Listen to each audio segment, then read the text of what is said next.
All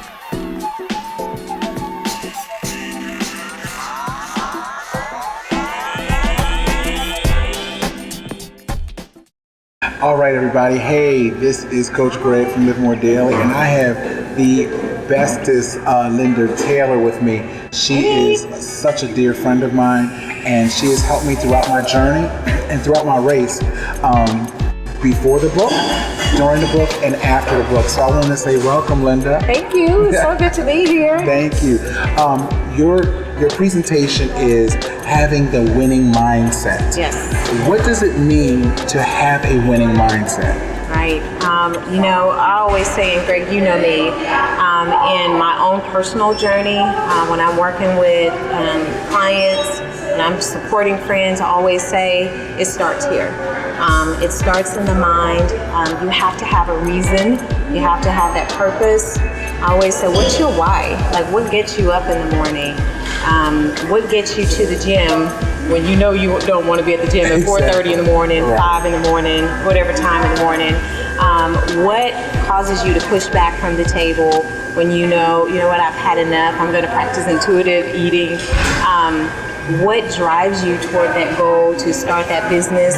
Whatever it is, it has to start with kind of that dream or that purpose or that why. And that's something you talk about in your book is, God gives us all a purpose. And our job is to figure out what that is. And you say, well, I'm just talking about trying to transform my body. Does God care about that? Yes. Absolutely. Even the smallest things He cares about. And so we just have to get our mind right to say, I can do this. There's some other things that has to happen, has to come into play, but I know that God's got me. And as long as I have the mental mindset, I win the battle of the mind is what I always say. You got to win the battle of the mind, all that self-talk, mix that out, and you're good to go. And so that's really, what it takes. It's just kind of starting. That's number one. That's step one. That's step one. She makes it sound so much easier than what it actually is. But it's also important too, because when I see you at 4:30 in the morning, it's also encouraging that you have those people there that are constantly feeding you, inspiring you, edging you on, understanding the situation that you go through. And explain to me your day. How does your day, when you're prepping for a competition and you have to get up at 4 o'clock in the morning, and she's a professional worker, and she's a wife, and she's a mother. Explain to me that day.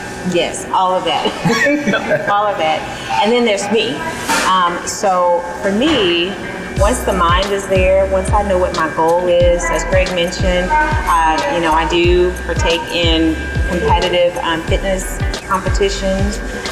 But to start, I just want to be a healthy person. Diabetes runs in my family. Heart disease runs in my family. I actually had hypertension. We didn't talk about this, but at one point I was significantly overweight, and just over time I've managed to transform my body. But the way I got there, my day-to-day, I had to have a plan. That was step 2. So I had the mind right, then I had to have the plan, and I literally actually brought a copy of my journal, my daily journal, and I've used this for the last 5 years.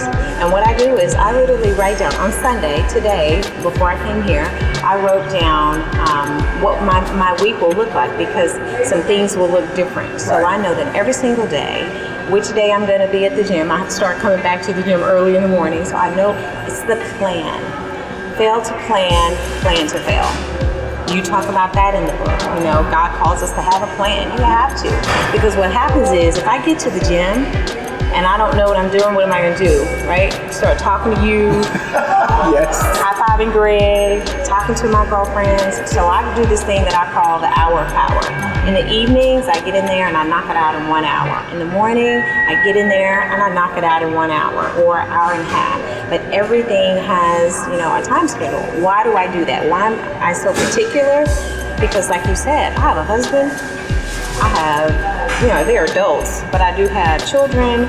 They need me, and I work. I leave my house every single day at 6:30 in the morning, and I don't get home until 5. I get a workout in the morning, and I work out in the afternoon some days. And I'm I'm able to do that because of how I plan and priorities. So social media takes a back burner.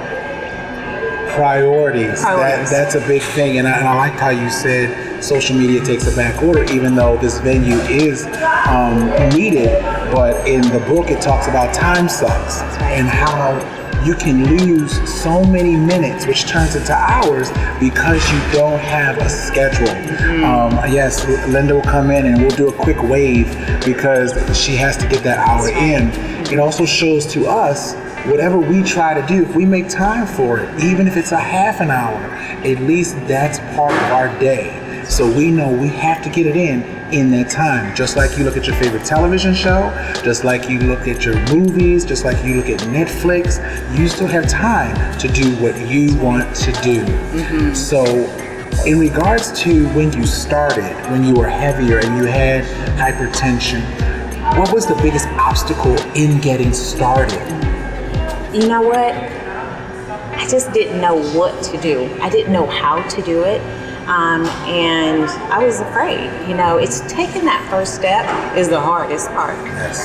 Because you're like, step where? Like, what do? I was too heavy to run. I was heavy up top. I was heavy at the bottom. I had bad knees because I was overweight. And so for me, the most difficult part was mastering my mind, because I kept telling myself all the reasons I couldn't do it. And so finally, I got smart and I said, okay, if I don't know how to do it, somebody else can tell me how to do it. And I wasn't afraid to get help. And so I actually had a friend who was older at the time, and I thought she was real old. She was 40. I'm 47 now. I really did. And I used to be like, she can run. And here I was in my 20s. And so for me, it was getting connected with the right people. And so you talk about that in your book. You talk about accountability. So I immediately found out, I said, you know what? I got to have someone who can show me, who's been there, done that, who can show me how to do this, who can hold me accountable. I call them, God-appointed people, because they fill in the gap. God-appointed people, because they fill in the gap. I like that. Yes. And it's important, even in my journey today, I still have those people right here. Yes, I subscribe to the app. I make time for that. That's built into the plan. But you have to have that accountability. And so for me, getting over that hump and saying, okay, now I have someone who will run with me, even though I could only run to one stop sign. Right? And eventually I was running to 2 stop signs. But to get over the hump, it was really taking one hurdle at a time. First was, I still was eating crazy, but at least I was moving. Right? That was step one. And then step 2, I got a eating plan that worked for me. So that's one of the things that, I'm sure we can talk about, but, when it came to diet, a lot of people were saying, you should do this and you should do that. I said, well, I still like Snickers and pies. Right. That was back then. I don't do that now. But step 1 was, how can I eat less of this and still get, see progress? So it was just taking baby steps and getting the right people to support me. That's awesome. One thing that I just heard was when she was larger, she had bad knees because she couldn't run. A lot of people say, well, I can't run because my knees are bad. And really, in essence, your knees just can't hold and sustain the weight that you have. But I can say, in our last 2 or 3 Keywood Bridge runs, you were like first or second.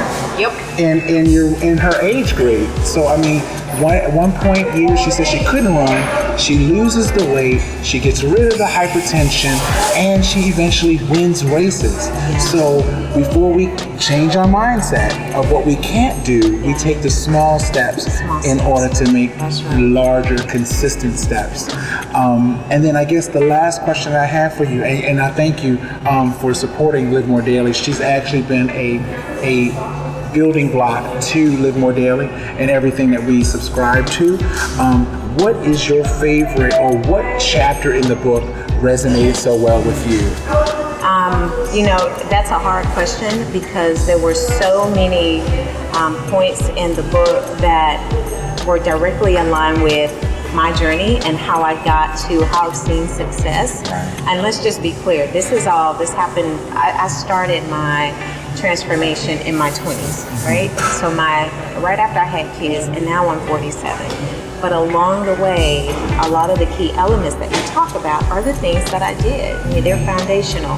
But the one, I think it's day 16, and you talk about you were participating in an Ironman, and there was a lady who came beside you in your time of need and time of struggle. And I think the name of the chapter is Where is Everybody? Right. Sometimes you feel so alone on this journey. It's so hard, it's so easy to quit, drop it, and turn around. In your case, you were in the water. Right. 2.4 miles? Yes. Okay, just starting out. Just starting out. A rope was around your neck. Like hell. Some shenanigans in the water. Right. And I just kept reading, and to me, I read that like 2 or 3 times, and I said, this speaks so loudly to me and my journey, because there are so many times when I feel like giving up. I'm on that Stairmaster, I want to quit. I'm tired of chicken. Yeah. I'm tired of brown rice. I'm ready for a cheat meal. But then there's always someone who can come along to say, hey, you look good, don't give up. You can do this. You know, I live with my person. He's my accountability partner. He leaves me little sticky nose. He leaves me Tic Tacs to help me with my sweet tooth. But for me, that point in the book is huge, because it says, we think Greg's got it all together. Even people like Greg and myself, who we've been on this journey, even sometimes we need support. So surely, if you're just starting out, you're gonna need someone to come alongside you. And what was really neat about this was you didn't know that lady. No. And she disappeared. She disappeared. God-appointed people. God-appointed people. God-appointed people. Case closed. Filling in the gap. Yes. And the cool thing about this is you're not alone. You have people like myself and like Linda and like everybody that's presenting. We're always available for you and for any assistance that may be needed, because we want you to feel how we felt. Yes. We want you to feel like she started when she was in her 20s. She's lying. She says she's 40-something. But she started then. I started when I was in my 30s, and I'm pushing 45. And the best thing about it is it keeps getting better and better. And you find yourself to be more efficient, more stronger. You get happier. You have more enjoyable moments with life, because we don't worry about the diabetes and the high blood pressure and all of that. So we have each person to do our part to help you. Linda, I want to thank you. I'm always excited to have you. She's awesome. If you have any questions, I may even try to pull her back for another segment, because she actually helped me with my nutrition piece. I had to leave her alone because I was cheating. So let's just be honest here. But she's a great person to help. But I may want to get her back with that. If you have any questions, I want you to make sure you put them in the comment tabs, because she will be available to answer everything. She's a professional woman, a working mom, and she's about living more daily. I want to thank each and every one of you, and we'll see you next time. Take care.